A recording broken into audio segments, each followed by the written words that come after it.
Hello, Shakespeare. I'm Christoph Morrow, and this is my book, Shakespeare, The Second Son, volumes 1 and 2.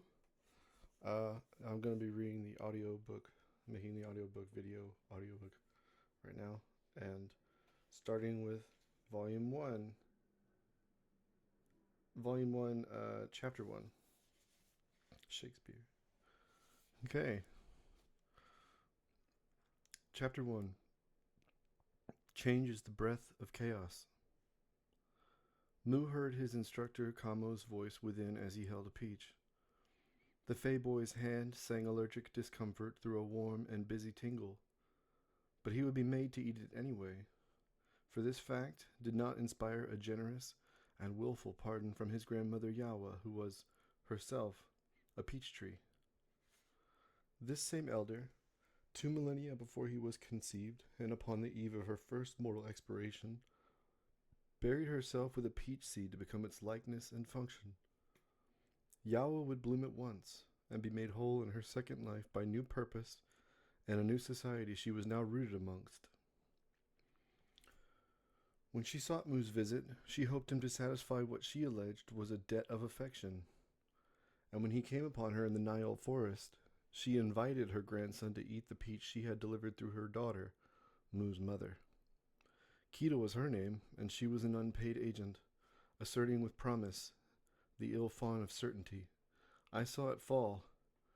This one's hers, I'm telling you. The boy lamented his plight with a tight frown, but remained agreeable as he rotated the fruit in his small hand, inspecting it as dutifully as a dog asked to devour thrice-cooked scraps. His mother hinted with a similar expression that she secured no pleasure by asking Moo to consume something he's allergic to, but this pledge of fealty would capture, for his beloved elder, days of conceit and flawless jubilee. This ritual of benign gallantry was born of strife between Yawa and her rival, Lev. As alluded to above, the children of Siro were often drafted into contentious wars of adoration by the island's elders. This one too. Moo suffered no rival in his reign as a champion of devotion to Yawa, and he regularly endured for her the unfailing symptoms of his body's aversion to peaches, and those who witnessed his trial wept at this profound evidence of supreme love. However, Yawa only requested this demonstration when she alleged Lev was being insufferable, and if he consented. As he awaited his summons to visit Yawa in the forest up the hill, he retrieved and spun a dull blade by its hilt until he dropped it by accident. But he swiftly equipped the sword again and glanced towards those nearby in the village of Arut, struck by the heat of shame blossoming in his cheeks, blood in quest of crimson trenches. His attention was half achieved when 2 young Fey boys approached him snickering, an effective strategy children employ to inflict potent, disquieting insecurities onto one another without the expense of much effort. He moved to feign indifference at their coming, straining his eyes loud panic to either side to secretly study their approach. When his blade met the dirt after a vertical strike, the boy named Fu mocked him. "Oi, Moo, what you fighting today? Giants?"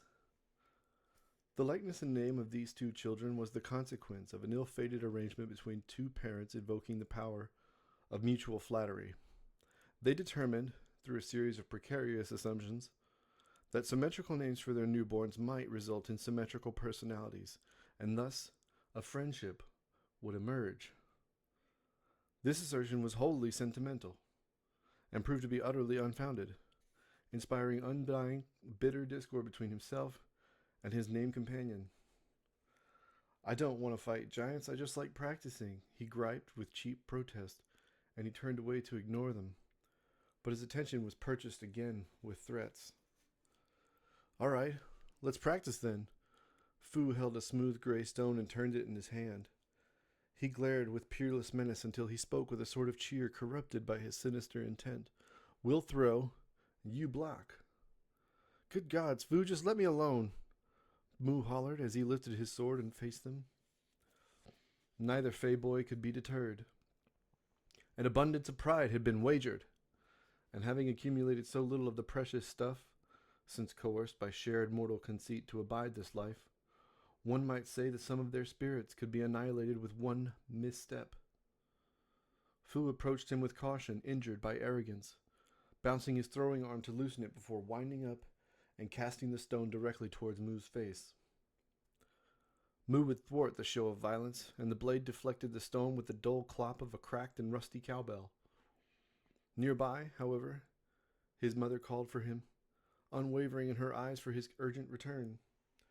He parted from the little villains and approached Kita, outlining to her with the sometimes amusing seriousness from champions especially young, the sensitive and fickle nature of politics in childhood.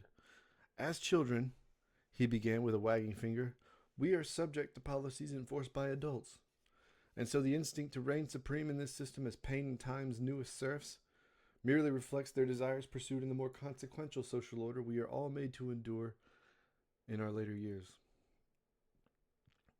But he paused when he saw she was unmoved, and he discovered a wounding truth. Even if the delicacy required to navigate the nuance of his like society could be imparted, she may embrace other wisdom just to tease him, as parents are wont to do. This was a new and infuriating realization, and his mother, he decided, should be undermined in her humor by his silence. He was certain he would be judicious and administer her sentence in the court of his reality. But when he stood behind her, he was informed by a rumbling audible to even his mother that the void in his belly was passenger to his will. Kita was cooking a hot meal certain to soon ameliorate that familiar longing for sustenance, and so he abandoned his fresh principles and embraced her instead, wrapping his arms about her waist and professing renewed and everlasting adoration for all his benefactors. What do you want? She groaned without offering him an encouraging look. Mama!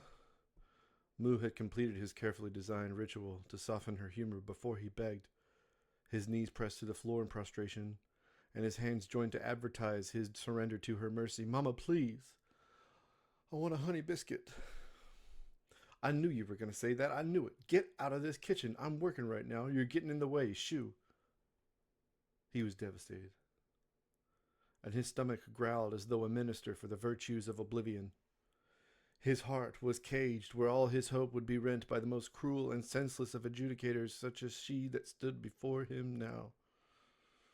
Mu departed from that house an ever-thinning shade of his former self, and contemplated all those who trespassed against him, failing to conjure to memory a more serious crime brought to bear against his person. However, it was chiefly her indifference to his plight that wounded his tender being the most. Scene 2. Mu watched Fu and his younger brother Sim winding raucously through the elders planted at the edge of the Nile forest and disturbing the sleepy birds amongst their branches. A wooden likeness of their aged faces from their former lives emerged to the surface of their trunks, and they reveled in the mischief with laughter. "Ooh, big banana!" Fu hollered as he leapt into the air and plucked the ripe fruit dangling loosely from an elder. These elders are collectively and individually referred to as Swan-Tu on this island called Siro. And within intimate company, they compared the satisfaction of being relieved of a readied fruit to much the same as evacuating an unseemly lump on your skin. His eyes beheld the peach Kita gave him, and it was flawless in every way one might try to evaluate such a product of nature and given its purpose. However, this offered him no consolation, and he preferred the Dambabe fruit, but very few Swan-Tu shared his fondness for it, as they could easily be torn from their shallow roots with a swift storm wind. So he would beg those who embark on their pilgrimage to visit the Koth Isles and retrieve some for him. This request often provoked bewilderment from the eminent pilgrims, for those islands were 8,000 miles away, and the fruit would rot long before it arrived. He furnished his stomach with a Swan-Tu's apple that fell atop his head as he passed beneath their branches. The air cooled in the shade of the elders and other trees of the Nile forest. He brought the fruit to his mouth and bit into it, before hearing a Swan-Tu's voice singing in his mind. Sit in the sun, sit in the shade, sit by the river, sit by the glade, sit by the scribe and watch them make notes, sit by the beasts and watch them eat oats, sit by the road and watch people pass, by sitting in the dirt, or sitting in the grass. Sit amongst friends and foes if you dare, 'cause when you're a tree, you just want a chair. The poem cleverly illustrated the essence of a popular sentiment held amongst the elders. Many issues required input for both the Swan-Two and their younger counterparts, the Swan-Sea. On occasion, the whole of the elders on the island would congress for the purpose of voting to trade places with another. It was a prickly and laborious affair, as you could find yourself replanted in a spot without a view, which was widely considered the prevailing currency amongst those in their second life. They restricted the event to occur no more than once a century, simply due to the necessary administration. He knew the names of every Swan-Two that lived in the Nile forest, which was once referred to as the Nile Grove, and before that it was just Nile, the lonely willow. This Swan-Two sought solitude after his chosen named Wheatley, a redwood tree and poet whose branches on high could cast shadows upon the clouds, was struck by lightning and burned to ash from the inside. Her poem, The Death of That Exalted Eternal, is still regarded as some of the finest writing Ciro has ever produced. A century would pass before Niall requested a scribe to inform them his grief had finally subsided enough to welcome the company of his peers. The consequence of this history is the birth of the rural village of Airut, from which Mu and Kita hail. The boy was confronted as he entered the forest. Garbo's face appeared in his trunk, and he spoke. Dear Mu, did you bring me a gift?" "It's from my grandmother," he replied with plain suspicion, and he nearly walked away, as he was aware this one too was unscrupulous, and keen on fooling ignorant young passers-by into giving up their gubu nut, one of the island's greatest luxuries. Dear Mu, let me have half. That nut is so large, and I need a laugh." Garbo's pleas had been perfected over centuries of relentless beseechments, but the boy withheld his sympathy anyway, having been inoculated after a decade of this shameless manipulation. "I don't know where to find any more gubu this time of year. I'd have to walk for miles," Mu answered, trying not to fall prey to his affinity for pity. "At least you can walk and hide from the rain. I can do neither. That much is plain." This one too cried bitterly, but still, the Fey boy was unmoved by this theater of torment. "Goodbye, Garbo," Mu returned indifferently, and knowing any further delay in departing would only embolden his emotional extortion. "I am your elder. Treat me as such. I just want the nut. I don't ask for much." But his words stimulated no sympathy, and instead a neighbor intervened. "Oh, leave him alone, Garbo." The voice reprimanding him belonged to the Swan-Two Magos. When she became a student scribe in her first life, she committed herself to the pursuit of healing and decided that if she should tailor herself a tapestry of medical knowledge, it would be more comprehensive than any other in the history of the island.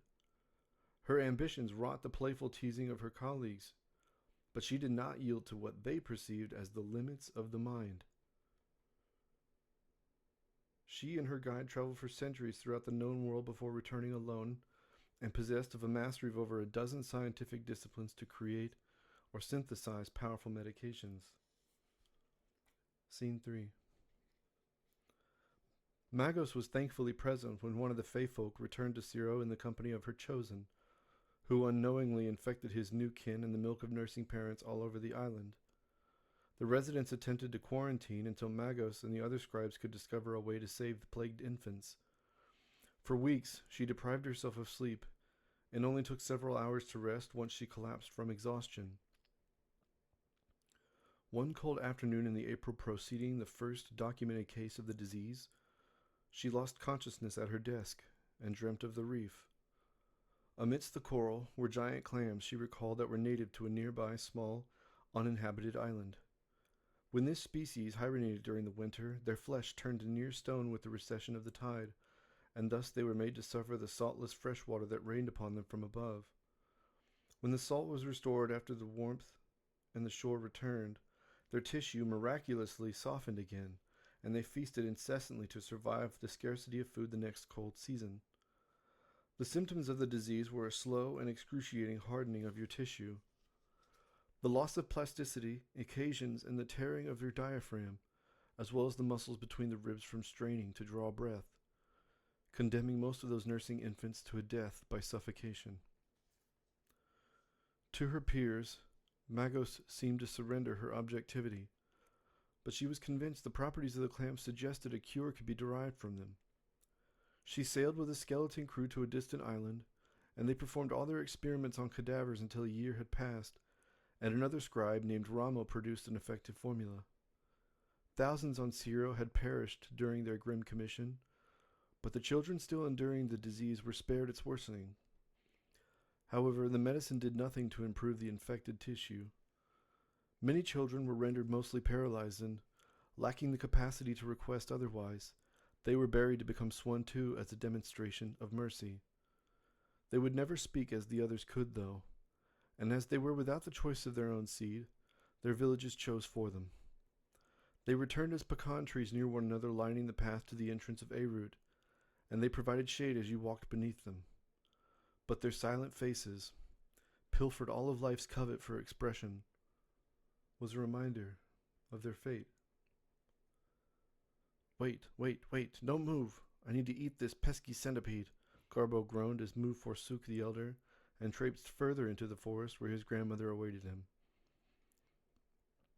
Clouds coalesced over the mountains that bound the island together in the image of a crescent moon lying flat and rising out of the ocean. Yawa uttered an ancient song she knew the words to, but its meaning would never again be unearthed. Paso filo crom disogar, Serial Norath sum. He retrieved the gubu nut from the pocket of his sunshine yellow vest and lifted it into the air, grinning. Her singing ceased, and she exclaimed, exerting a voice raspier than a howl from a flu-ridden basset hound, "Do I smell a gubu nut? And you have my peach." "Yes, I have them right here." He celebrated her cheer with an injured smile and watched as his grandmother's genial face appeared in her trunk before him.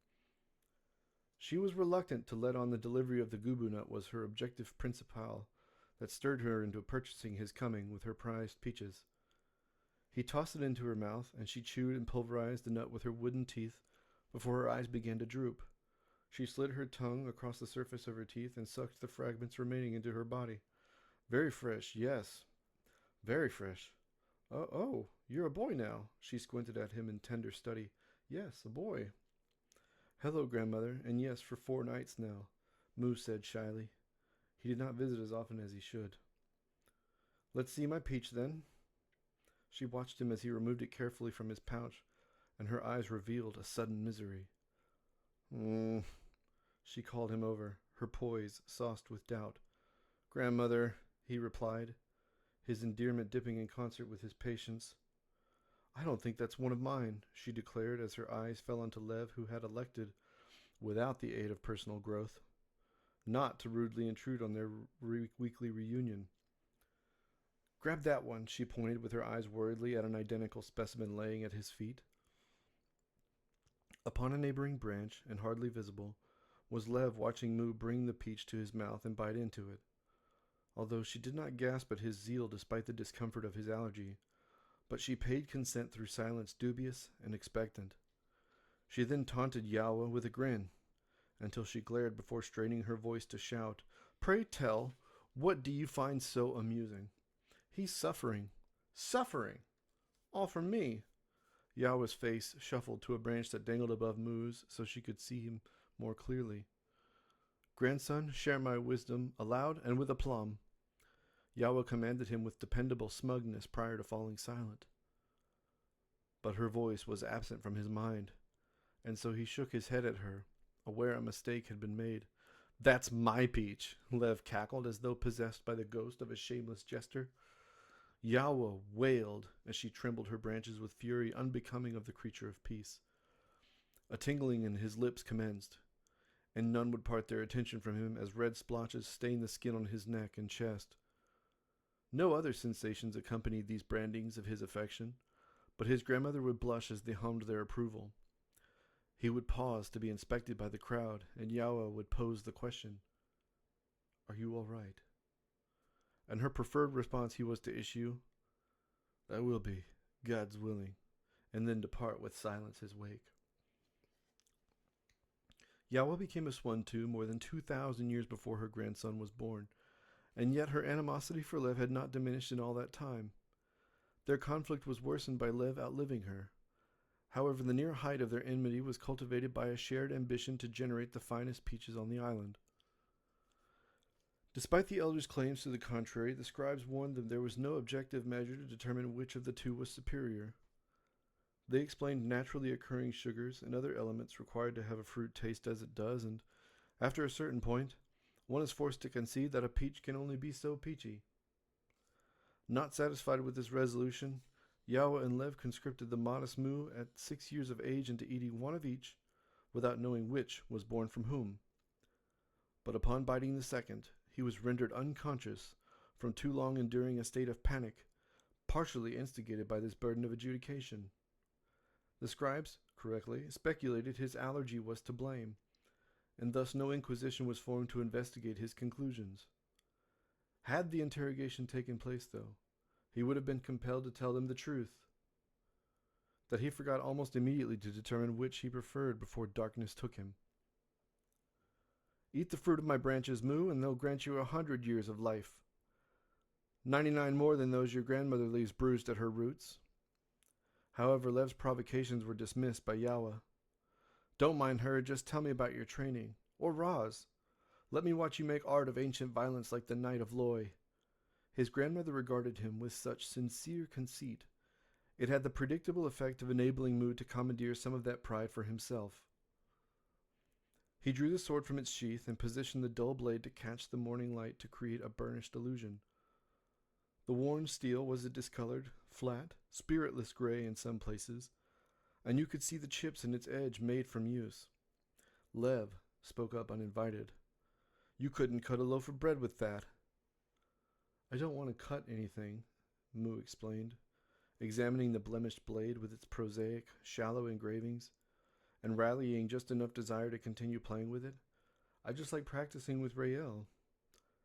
He was much better trained when he was my age. Rael hailed from Loy.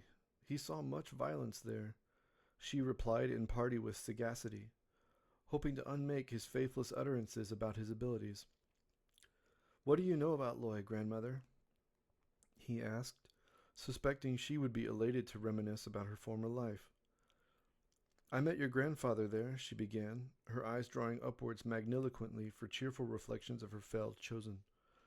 I was lonely, cynical, uncaring, and then, there he was.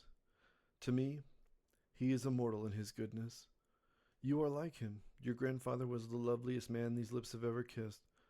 You've his spirit of rumble and fight. Her eyes misted, and sap dripped slowly from the corner of her eye as she went on with her solemn tale. Loy was once the center of everything.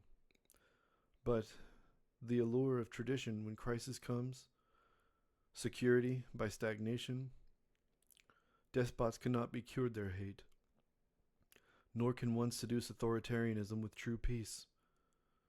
The government's prosecutors remembered to this injustice with the amputation of limbs, such as the hands of orchard thieves using a sword, kin to that one. Her eyes laid their contempt upon the blade in his grip, and he discovered in her countenance the reluctance with which she accepted the violent implications of his hobby. The certainty and power that would embolden him before when he held the sword abandoned him now as he studied the relic, wondering dolefully if it was ever employed for the savagery she named. He sheathed it as quietly as he could manage, and regretted ever posing the question, as he was ignorant of the undeniable truth every person must accept when engaged in the forging, sale, and use of such tools. What's an orchard? He asked, and without reference to witness nor memory to the starving of others. He could not readily conceive why she seemed disturbed by the word.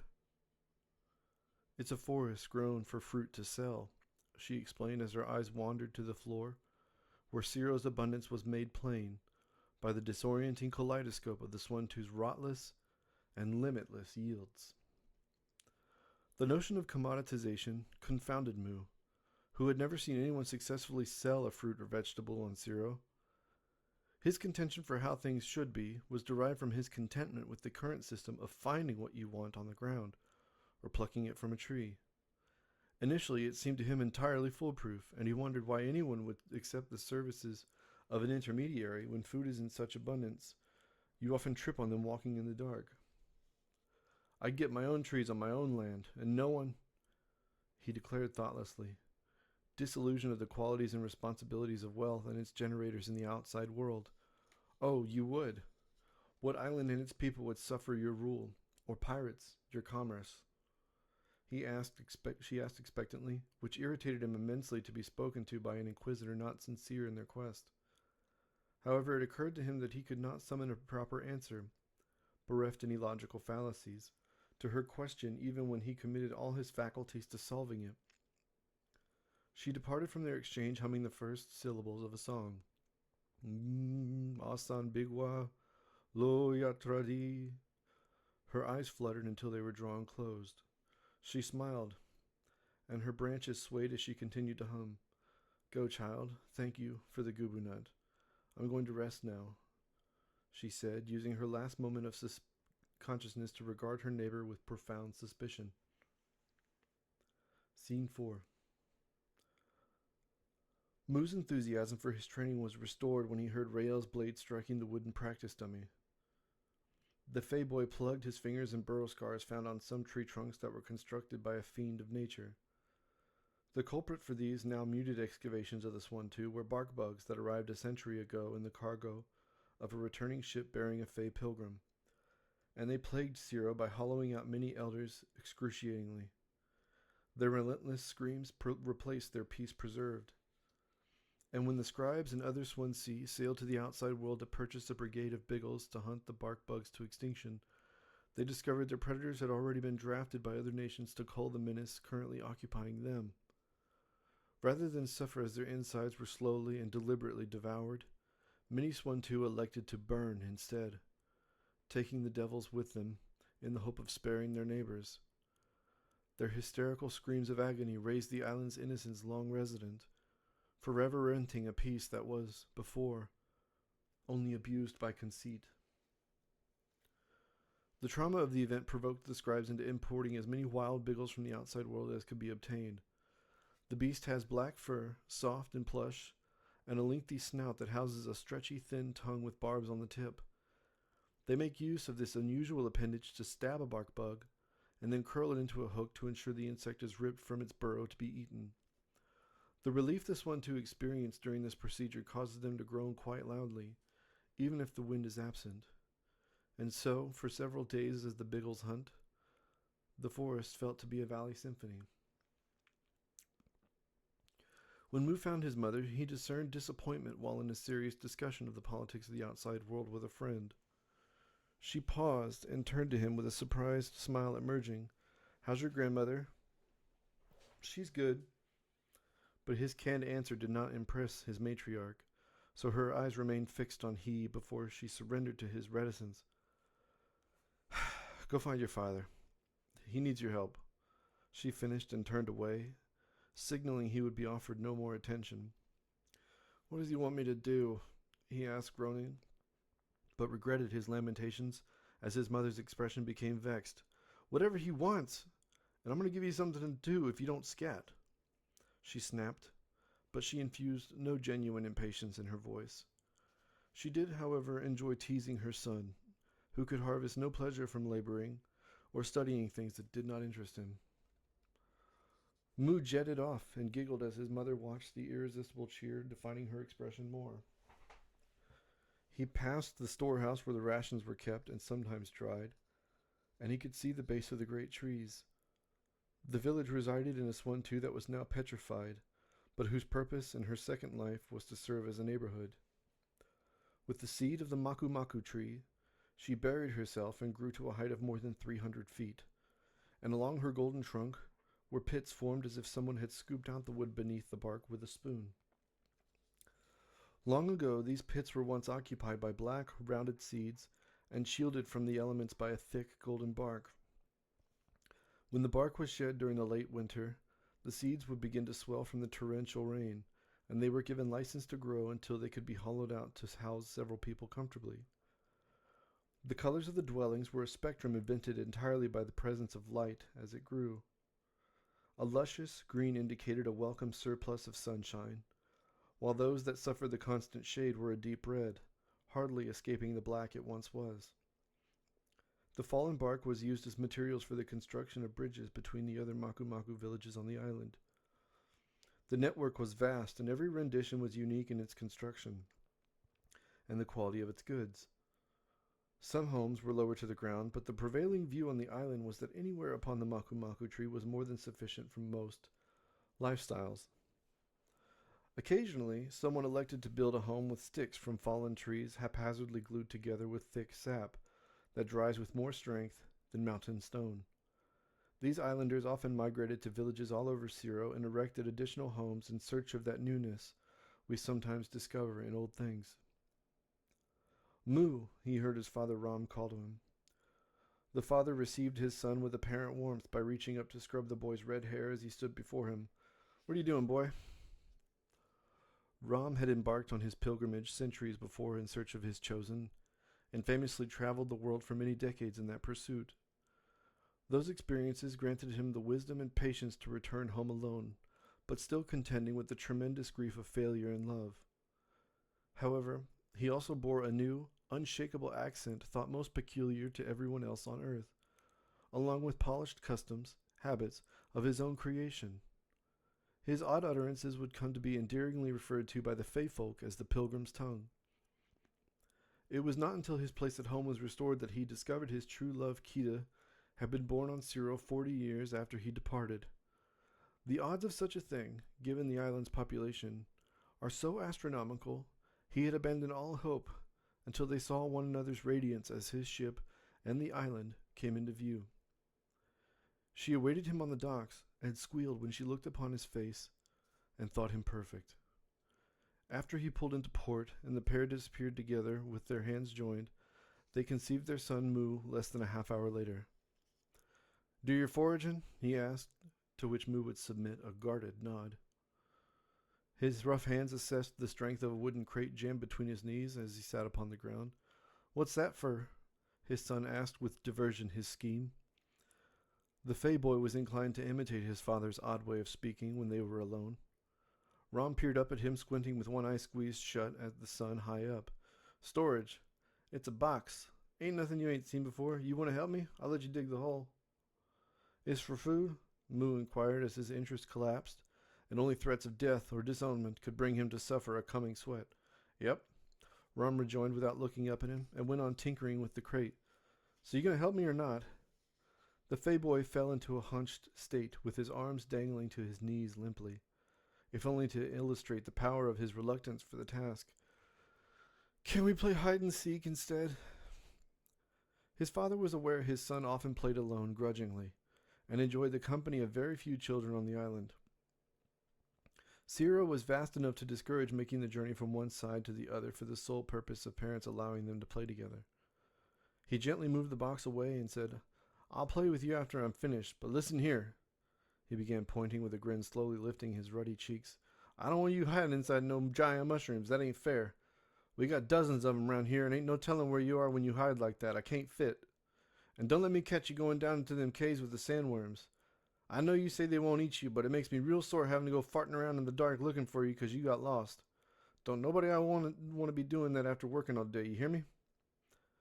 Moo's joy never afforded his smile leave if he was made prince of energy and mirth. He nodded sweetly, and Ram swept his white hair away from his eyes before he asked, Feed Roz? This morning, the Fey boy answered confidently and pinched the skin on his arm. His father peered into the sky briefly and returned to his work. It's past midday now. Yeah, it's hot, Moo answered, wiping his sweaty brow cluelessly. That ain't what I mean, boy. Feed your guide. You're going to be asking to pull you all around them oceans and seas, and ain't no telling what Neptune will call for. The least you can do is feed him on time. Moo's shame in neglecting his only true friend on Siro drove him to race towards the coast with a half-dozen swan-two fruits in a pouch. The treaded path he followed was shaded by hundreds of elders, having taken the form of many planted species unique to the southern hemisphere. The variety and intensity of their colors often induced headaches in newcomers for several days after they've arrived. Many of these kinds of swan-two lay in the protection of a sturdier elder tree to survive the elements. Most of the island's residents are quite practical about their identity and their second life. Often they will search for the seed of a solid tree on their pilgrimage, one bearing deep roots they are partial to in appearance or function, and pray they will endure for a preceding few millennia in that new form. But not all elders share this ambition of long life, and thus the island's tremendous diversity is born. As he followed the path to the coast, he passed many swan-too turned upwards towards the sun and feeding the pollinators their yields. Climbing the green and red-grassed hill, he could smell the salt floating aloft invisibly, and as he went to breathe, he heard a loud meow shatter the quiet of their shores. "Roz!" Moo shouted back with joy at his companion already awaiting him just off the coast. "Meow!" The beast cried with the melodrama of a thief in court, his voice pleading, and every distressing utterance unmade the patience of all in earnest, quiet recreation. "Roz, what are you doing?" The Fay boy teased him as he came to the peak of the hill. The beast went silent for the span of a few seconds, until the surface was suddenly breached by a blue whale twice the size of all others that share his likeness. When Roz departed from the shores of Ciro every winter to migrate with his society, sightings of him by sailors invoked mythical terror in them at his colossus. His existence is a consequence of the Fay boy's penchant for overfeeding him in the dark of night, aiming of quieting his greedy calls for sustenance and attention so that they both might sleep. Moo suffered no fear of his imprinted guide and swam towards the rocks poised over an undersea cliff where the water deepened to several 100 feet. The whale solicited the boy for his meal with a slow and measured effort, and turned sharply to his great black eye came into view. As Moo stood upon the edge of a porous red stone, seagulls accompanied him from the beach and circled overhead. He tossed the fruits into Roz's open jaws, and they dove desperately into the chasm of his mouth to retrieve their meal. However, the birds that escaped his Eden's maw before it shut with no bounty would hover above feeling rather cheated as they bitterly witnessed his cheerful and satisfied return to the depths. The Fay boys, seeing others on the beach down the way feeding their pilgrimage guides, yelled to him with an effect he certainly inherited through the blood. "Don't sleep in the sun too long, it makes you hungry. And I know you'll be mooing all night, keeping everybody awake." Roz made no indication his words were heeded, but Moo would hurry towards the sudden crashing sound of Rael's blade against their wooden practice dummy. While afar, the knight circled the peak of a nearby hill upon a large, round, flat top, and his sword dropped when Moo approached. "Do your daily constitution?" he asked, inspecting the Fay boy's dull blade while still sheathed. Moo was early to protest with an animated shake of his head. "I hate running. Where am I supposed to run to? I just run in circles. What's the point?" "So you can keep running," Rael grinned at him, amused by his ward's aversion to exercise. Moo drew his sword and patted the broad side. "I just want to train with this." It's vital to train your heart and lungs to survive a long fight, and running from your opponent isn't always done out of cowardice. I once had a captain that would joke about a planned retreat by saying, "Who can call you a coward if all those who would utter it are dead?" Not advice I'd offer in these times of social progress, but his greater point about how victory often decides what narrative survives is true. "Propaganda," Moo whispered as he examined the dirt at his feet and wrapped a finger around his chin pensively. "Propaganda, yes," he suppressed a chuckle. "Embellishing a tale of triumph in battle is the oldest form of fiction on earth. People have been warring since we first looked upon the dawn with our naked and fearful faces." His finger fell after pointing towards the sky. "How we ever achieved the peace necessary to elaborate on the majesty of the gods and our own creations, I'll never know." His eyes sank into melancholy at those memories of his former life. Moo sought to decipher the wisdom of his mentor, hoped to impart, but he resigned himself to an inelegant silence, as he lacked all the stuff of life of the solemn subject necessary to respond with something possessed of as much deference. "That's enough about that." The teacher stretched his arm across his chest and went on. "Let's see your stance." The Fay boy leapt into position. "Good," the knight concluded, and mirrored the boy's form with grace unparalleled. "Go slow if you need," the knight assured him while adjusting his sweaty tunic. The article named was cotton, long sleeve, and dyed purple, while his trousers were a thick and padded cotton stained jet black. "Come on, Moo," a swan-too named Baba encouraged him, her voice hardly reaching his ears from her origin so low to the earth. She resided amongst the other elders that shared her zeal for incense, and thus they took the form of the mustached potato vine. It is a form of produce engineered through the meticulous methods of scribes cross-pollinating several compatible species until they arrived at this modified variety of a potato plant. They developed hair-like strings on each edible growth that lay inexplicably and stiffly neat, even whilst packed underground, and they usually wound into the image of a fine Eastern-style mustache that twirled at each end. The strings could be yanked from the potato, and when they are burned, they emit an incense similar to cinnamon but sweeter, as if a sort of milk was infused during its growth. A diversity of soil and neighboring plants will produce entirely different odors, yielding a viable market for trade on an island with residents that otherwise want for nothing. As the training commenced, those onlookers groaned as the ache surging inside Mu electrified their vicarious senses. The Fey boy stumbled over his own feet in the attempt to counter his teacher's movements. Rael withdrew from his clumsy apprentice, his blade bouncing in his loosened grip. Mu mustered the nerve to circle his opponent's superior with his sword raised. But in an instant, Rael advanced and aimed to deliver a singing blow atop Mu's head. But the boy thrusted his sword upward, and the ringing of their metal awarded him the boldness to strike. However, his imperfect form doomed him, and the knight parried his attack, sending his weapon aloft. He lifted the pointed end to the boy's chin and smiled at the notion his confidence was not injured by his failure. Rael had never hurt him except to leave some bruises, but Mu would avoid the blows all the same. "I see you practicing alone," Rael muttered while inspecting a red and black butterfly settling on the crook of his elbow.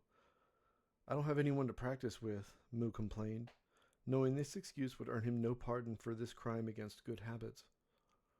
"I made you the dummy. You're meant to use it. You need to be more advanced before you train alone." He commanded without obedience his aim. "No more swinging at thin air. That's all you'll ever hit. Do you understand?" His head slumped and he nodded. "I don't want to ruin my sword." He drew the blade and held it towards the knight. "It's got chips in it, and I'm afraid I'm going to break it if I hit the dummy like you told me to." Rael took the weapon, dismal in its craftsmanship, and made even more useless while in the service of one not trained. "Mu, this sword was ruined long before you ever wielded it." He returned it and went on with a surprised smile overtaking his once austere visage. "If I find you're ready for it, I'll gift you the finest blade I can find across the Midras. Does that sound favorable to you?" Mu nearly fainted. He pondered how anyone could suffer such kindness and remain standing. He managed to hail to his trainer's glory, and sprinted in circles before promptly collapsing upon discovering he had become quite dizzy in his jubilance. "You miss home?" Mu asked from his seat, realizing too late that he had foregone several lessons on etiquette from his parents on such things. "Why would you ask me that?" His trainer inquired sharply with a cocked head and its partner offense. "No, I have Manqua and she's my home," the knight replied, and then graciously parted from his ire with his tender habit of smiling.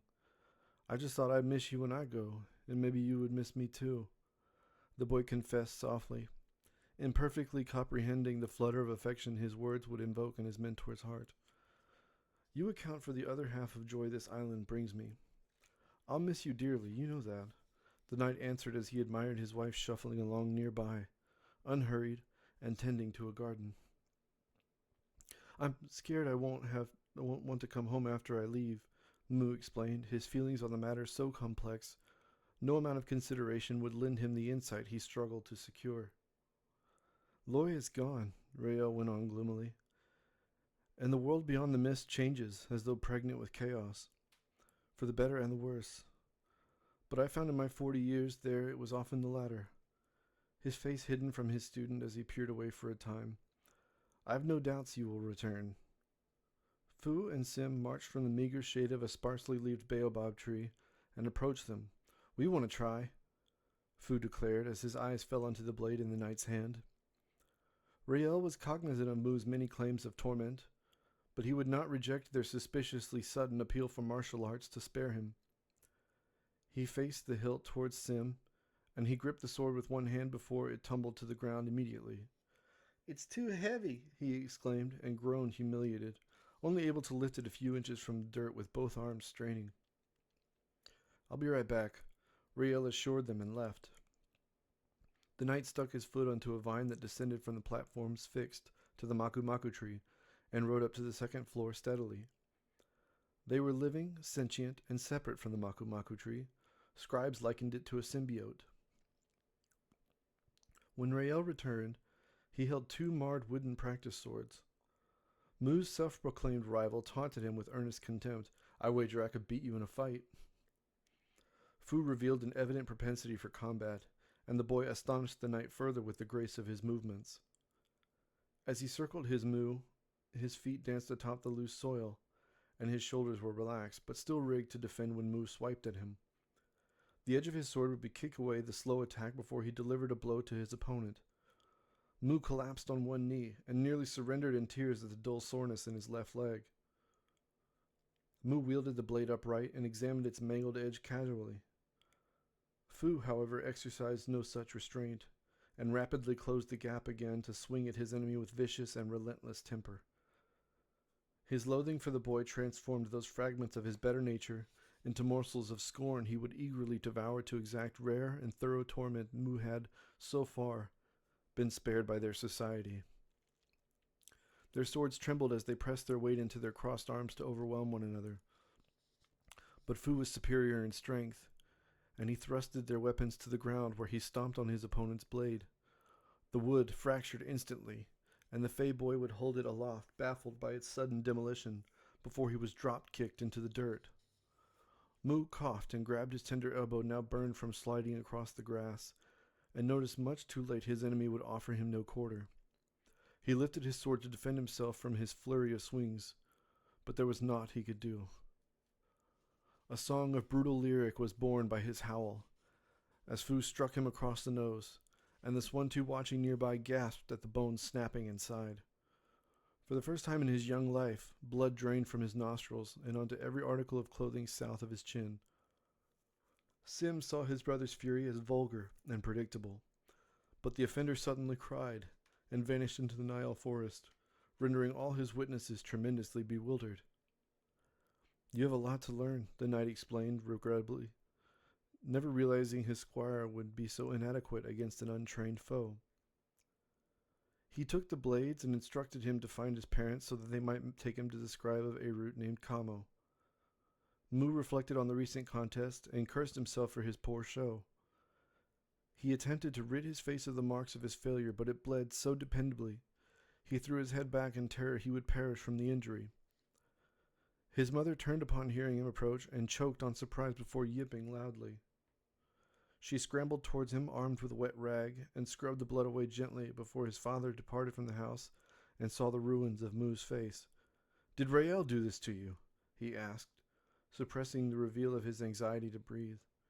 He then searched the area, as if trying to locate some perpetrator. "No, it was Fu. We were just practicing," the boy answered without averting his gaze from the clouds above. "Is it broken?" His father wrapped his hands tenderly around either of his son's cheeks and studied the wound. He brushed away flakes of dried blood and said, "You'll be all right. I once got hit in the nose by a grappling hook on a pirate ship, and look, see?" He pointed to a crook on his face. "Still a little gnarled, but your mother admires it. I never got it fixed." "It's true, but we will wait until the swelling goes down a little, and then Kamo can put it back in place. It is going to hurt," his mother warned as she inspected the blood now staining her rag.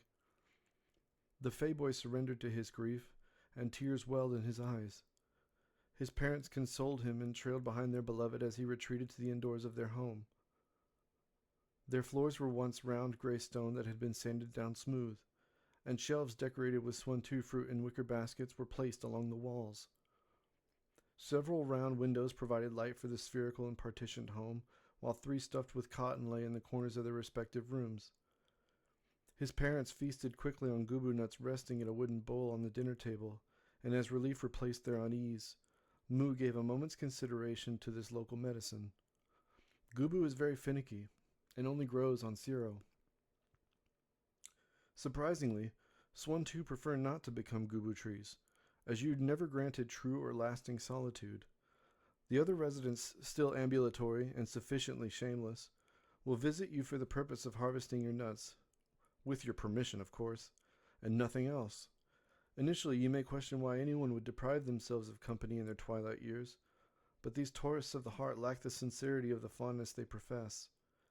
Every swan, too, that takes the form of the gubu discovers an unassailable truth, that once your branches are barren, your friends will relish in defecting from your legion of supporters and compel you to endure immense loneliness until your yields return the following summer.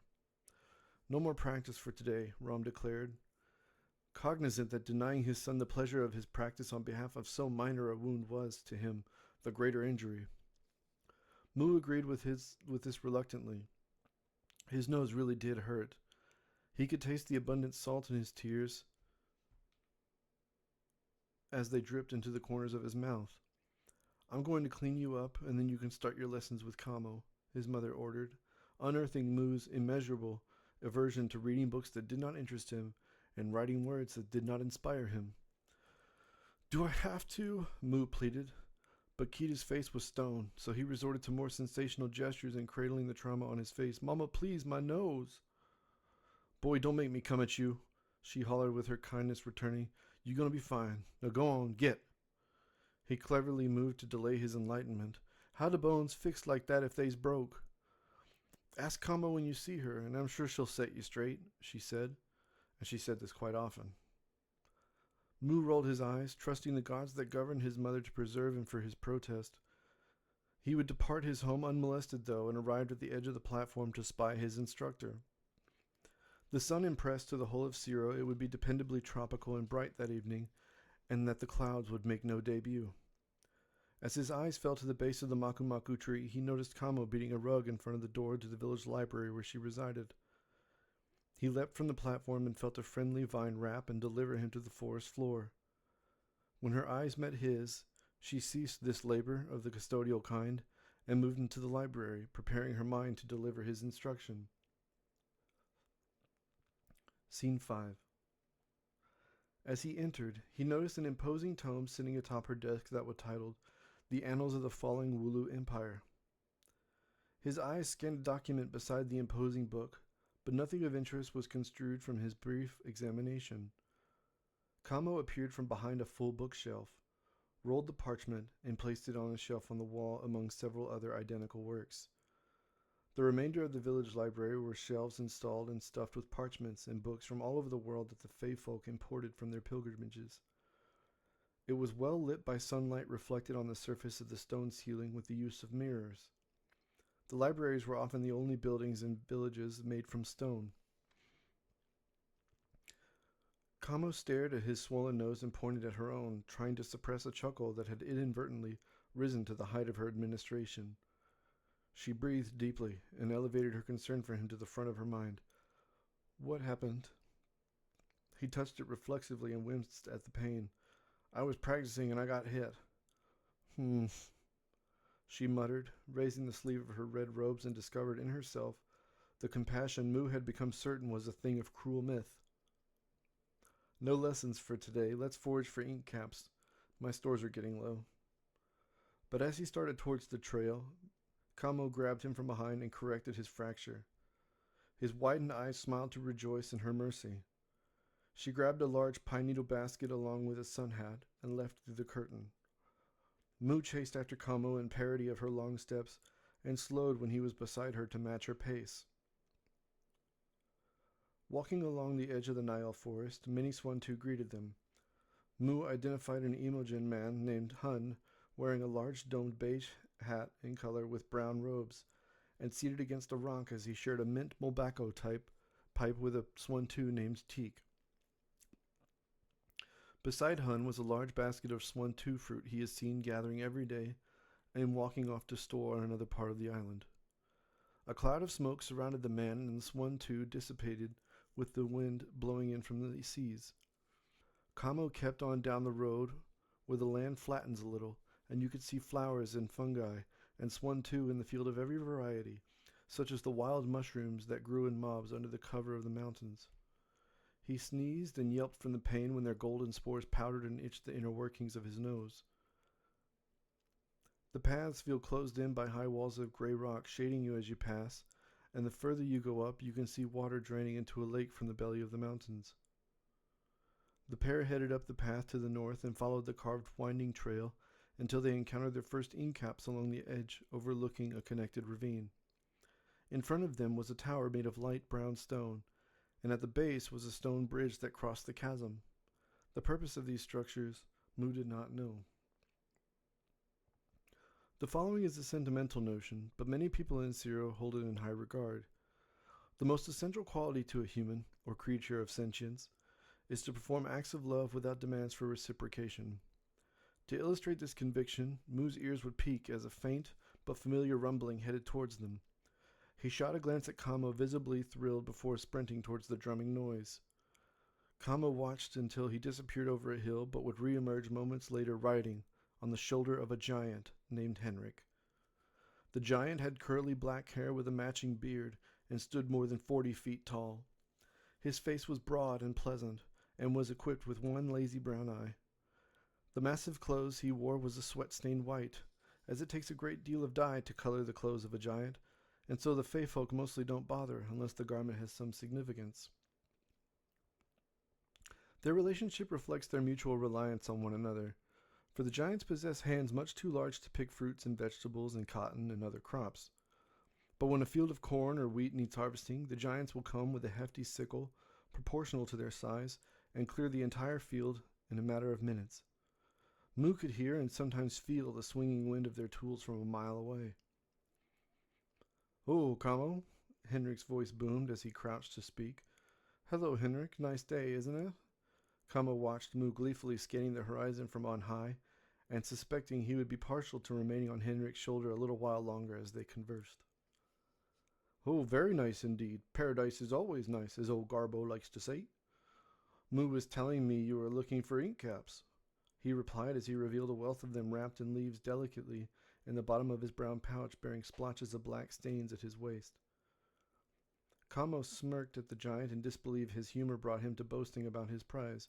"You're keeping that all to yourself?" she asked him, crossing her arms with an amused affect. "I'd never dream of it. You think so poorly of me, Kamo. Scribes are meant to be impartial. Even the accusation wounds my tremendous heart." Henrik chuckled, and his belly bounced in rhythm with his breath.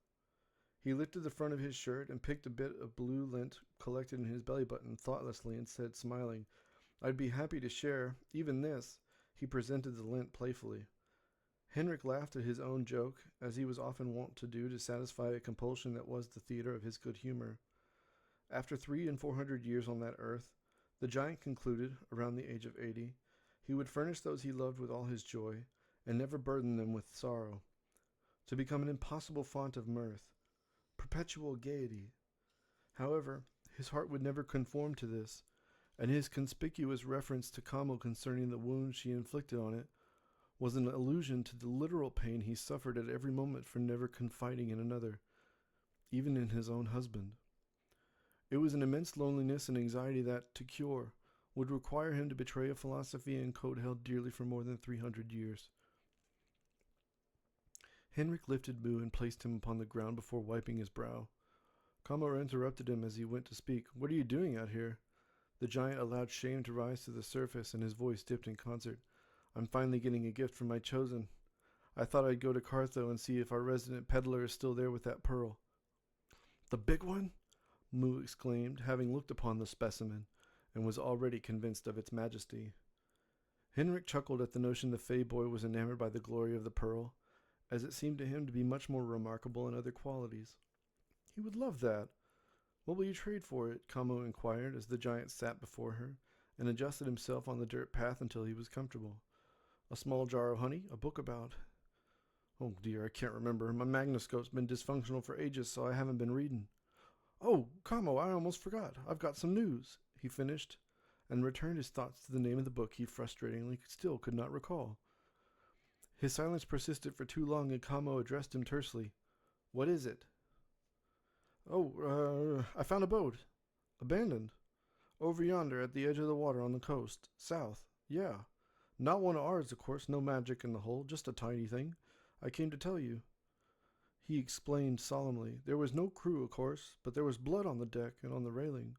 I don't know what happened to them, but it wasn't the mist. Anything on the boat? She asked as she instinctually turned to face the south and started towards their shores in the ship, with Moo lagging behind. I don't know. I'm much too big to get into the quarters, Henrik replied, rising to his full height and following her. We can check it out, Kamo assured him as she adjusted her robes around her neck. I can come too, Moo hollered, and alerted the Swan-Two on the next hill that something of interest was occurring near them, so they fixed their gazes onto them as they departed. With the dangling sleeve of her robe, she smacked him playfully. Hush now, hush! Her finger pressed against her lips, Moo capitulated, but Henrik would interject. We can make it there in little time if I give you a ride, he suggested cheerfully and practically. Very well, thank you, Kamo replied, and they climbed aboard his hand before he planted them upon his shoulders, where the seams of his shirt offered the service of ropes to secure themselves. It could be nothing, but I should document this in the event something comes of it, she explained as the three marched along the trail, returning towards the village, and turned south again to scarcely populated land. A single giant step was 10 of the Fey folks, so they arrived at the edge of the ocean only 20 minutes later. Henrik set them down, and they all started towards the ship. It was dilapidated, poorly crafted, and poorly maintained. The sails were missing and tattered to an unsalvageable condition, with remnants of a thriving community of barnacles along the bottom of the hull. The deck was awash with dried blood, and all the doors had been torn from their hinges. They could hear nothing but the gulls and the waves against the shore. Kamo looked to the ship's quarters and headed inside. Stay here, Moo, she commanded, and hushed him again as he nearly offered protest. For a moment, it needs to be safe, she replied, and Moo again tempted the same devil of fate by rolling his eyes at her concern. After a few moments of the Fey boys pacing impatiently, she poked her head from behind the door and said, Come, Moo, it's safe. He raced into the quarters. The Fey boy had never looked upon a pirate ship, and by all appearances, its every quality reflected those he had dreamt of in the night, or had learned of during history lectures with Kamo. He examined the door frame, and the wood fractured where the nails were violently torn from their resting place. However intrigued he was, he knew it could not grant him the powers of omniscience, a characteristic of his tutor he considered a severe defect. Moo could never comprehend what drove people like Kamo to such relentless pursuit of education, when he was certain that chaos and its invention was the force most supreme in the world. His cynicism was a product of her teachings, as she would often joke that rational thought only served as a comforting paradox. He elected to find a seat as Kamo made short work of the arrival of this abandoned vessel. He was met by a dark stairwell that led upwards to a cabin only deepening the absence of light with its opaque curtains, blue in color, and drawn closed over the windows. Kamo threw open the shades, and various parchments were illuminated and found rolled up on the table along with navigation instruments. Withered sausage rested on an iron plate along with foreign fruits and vegetables that reeked of mold. Pressed neatly against the wall were large chests with dark brown cabinets overhead, and weapons crossed and hanging beside a crude mirror. Her investigation was furthered when she discovered all the scrolls upon the table were maps of the exact same area of the Xylo Ocean, a body of water on the opposite side of the earth with several continents in between. I suspect they had reason to believe these maps could be inaccurate, so they brought more than one, Kamo said. Her curiosity piqued, but she felt a sudden chill possess her. You okay in there? Henrik hollered anxiously through the empty doorway. We're okay, Moo rejoined before Kamo gripped the iron handle of the chests. Let's get these on the deck and see if Henrik can't open them for us. Moo was visibly trembling as he helped, electrified by the welcome labor imposed on him, and reveling in his own sovereignty over this booty certain to contain treasures beyond what was ever intended for one person. The giant's thumbs were employed for the bending of the metal frame and to splinter the lid where it met the lock. He could hear the wood snapping as Henrik squeezed the chests, and Moo worked furiously to deliver the remainder so he could witness the unveiling of their contents. He stood before the first and groaned at the soiled foreign clothes revealed to be wadded inside. As the giant went to open the second, the Fey boy discovered the pit of profound disappointment one could experience when disillusioned of the wealth of pirates. All, to him, seemed bare, except for the last, which was especially heavy. Shake it, Moo inspired him. Henrik lifted the chest and brought it to his ear and jiggled it back and forth. A loud tumbling sounded from inside, and then a voice called out, "Stop! Stop! That hurts!" "There's someone in there," Moo explained before retreating from behind Kamo with his hands gripping her robes tightly. Startled by the noise, Henrik dropped the chest. "Ow!" the voice bellowed. Henrik shrugged, and the Fey boy looked at his teacher for courage. "Who's in there?" Kamo asked towards the chest. "Please, let me out. I've been stuck in here for days," the voice called out, and everyone present realized the quality of the utterances suggested the voice belonged to a young girl. "I imagine you'll want to climb out of that straight away. I'm not sure." She paid Henrik an amused confusion, and he grinned in return. "Let her out." Kamo parted from his great shadow and pulled Moo away. "I won't do nothing, I swear, I swear," she answered, gratitude and panic in bitter contest for her heart. The wood snapped inside. The wood snapped and the lid popped open. The giant backed away while peering inside. He bore a puzzled look as Kamo and Moo started towards the chest, but his instructor held her hand out to stop him. As she came closer, a girl with black, nappy dreads popped her head over the side of the chest, but quickly sank back in. "Ah, my body's cramped up. I can't move." Kamo reached into the chest and gripped the girl by her hand and pulled her onto the beach. She wailed from her torment for a brief second, and then lay quietly, shifting weakly in the sand. "Thank you," she offered with deep, exhausted breaths. "Where did you come from?" Henrik asked, stupefied by her sudden materialization. The girl opened her eyes wide after seeing the giant standing there. "Please don't hurt me. I wasn't with them pirates." "Well, that's clear. They locked you in a chest. Who was it? Who did this to you?" Kamo posed with plain seriousness. "There was Marley, Rose, and Seti Tyler," she answered with hasty contempt. "They picked me up after my ship went down." "And what's your name?" Kamo inquired as Moo made poor effort to be subtle in his study of her. "Yu Hurston," she replied with her brown eyes expanded in apparent surrender. "What happened to the crew?" Moo asked without prompting, but the question remained relevant.